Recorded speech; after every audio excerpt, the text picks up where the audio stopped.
और ने सपा डेलीगेशन के जरिए समाजवादी पार्टी और अखिलेश यादव पर निशाना साधा। उनके मुताबिक 2027 में समाजवादी पार्टी 2017 वाली स्थिति में पहुंचने वाली है। देखिए, समाजवादी पार्टी की सरकार जब थी उत्तर प्रदेश में श्री अखिलेश यादव जी की अगुवाई में, प्रदेश के सभी जिले लगभग दंगे की आग में सुलगते रहते थे। जब से भारतीय जनता पार्टी की सरकार उत्तर प्रदेश में बनी है, एक भी दंगा नहीं हुआ। ये उनको लगता है कि हमारी सरकार में रोज दंगे होते थे और भाजपा की सरकार में एक भी दंगे नहीं हो रहे हैं।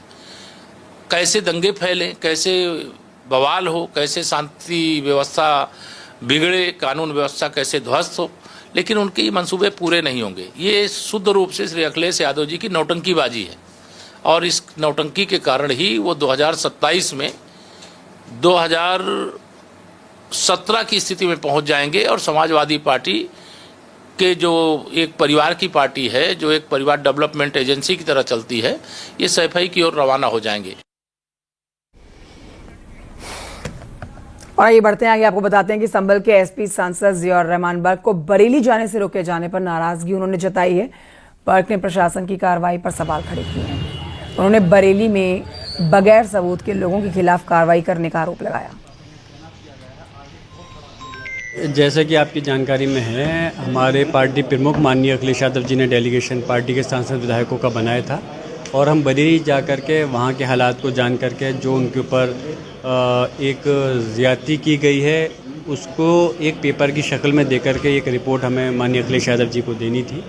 लेकिन जिस तरह से रोका गया है हम उसके ख़िलाफ़ हैं और हम चाहते हैं कि अनुमति मिलनी चाहिए थी। हमारा वहाँ पर जा कर के लोगों की समस्या को सुन कर के उस आवाज़ को उठाना था और उनको हक इंसाफ दिलाना था, लेकिन रोका गया है। आज नहीं अनुमति दी गई, अलग बात है। जब 163 हटेगी, जितनी जल्द से जल्द हटेगी हम उम्मीद करते हैं, तो तब हम समाजवादी पार्टी के डेलीगेशन फिर से जा कर के उन लोगों के पीड़ा को सुन कर के आगे बढ़ाने का काम करेंगे। सपा की डेलीगेशन भेजने पर बरेली के प्रभारी मंत्री जेपीएस राठौर ने समाजवादी पार्टी पर निशाना साधा। जेपीएस राठौर ने आरोप लगाया कि सपा संविधान की धज्जियां उड़ाने वालों के पक्ष में डेलीगेशन भेज रही है।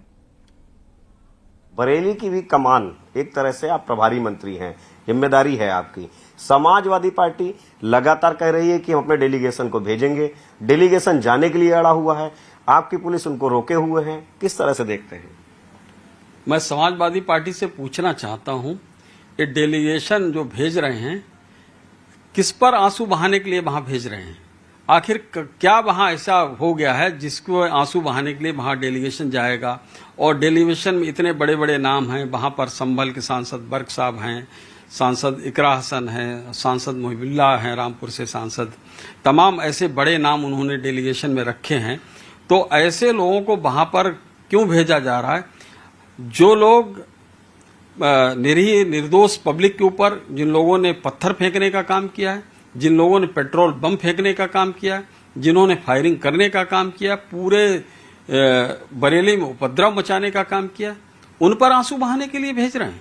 आखिर क्या मानसिकता है? संभल में अवैध मस्जिद कार्रवाई के मामले में मस्जिद कमेटी को हाईकोर्ट से झटका लगा है। हाईकोर्ट ने मस्जिद पक्ष को अंतरिम राहत देने से इनकार कर दिया। अवैध निर्माण को गिराने पर रोक लगाई नहीं जाएगी। अब इससे जुड़ी याचिका हाईकोर्ट में खारिज हो चुकी है। संभल में तालाब और सरकारी जमीन पर मस्जिद बनी हुई है। कोर्ट ने ध्वस्तीकरण पर रोक लगाने से मना किया और इसके लिए ट्रायल कोर्ट में अपील दाखिल करने का निर्देश दिया। संभल स्थित एक मस्जिद के ध्वस्तीकरण का आदेश योगी सरकार ने दिया था और इस पर 2 अक्टूबर गांधी जयंती के दिन ध्वस्तीकरण की कार्रवाई भी शुरू हो गई थी। आरोप था कि यह तालाब और सरकारी जमीन बनी हुई है। हाईकोर्ट में दशहरे की छुट्टियां चल रही थी, लेकिन इस बीच अर्जेंट बेसिस पर यहां पर याचिका दाखिल करने के बाद सुनवाई का कोर्ट से आग्रह किया गया और वैकेशन बेंच यहां पर बैठी जस्टिस दिनेश पाठक की और उनकी बेंच में लगातार 2 दिनों तक सुनवाई हुई। क्या हुआ है आज इस मामले में बातचीत करेंगे अरविंद कुमार त्रिपाठी जो अधिवक्ता है उनसे। सर, क्या हुआ है पूरा इस मामले में आज?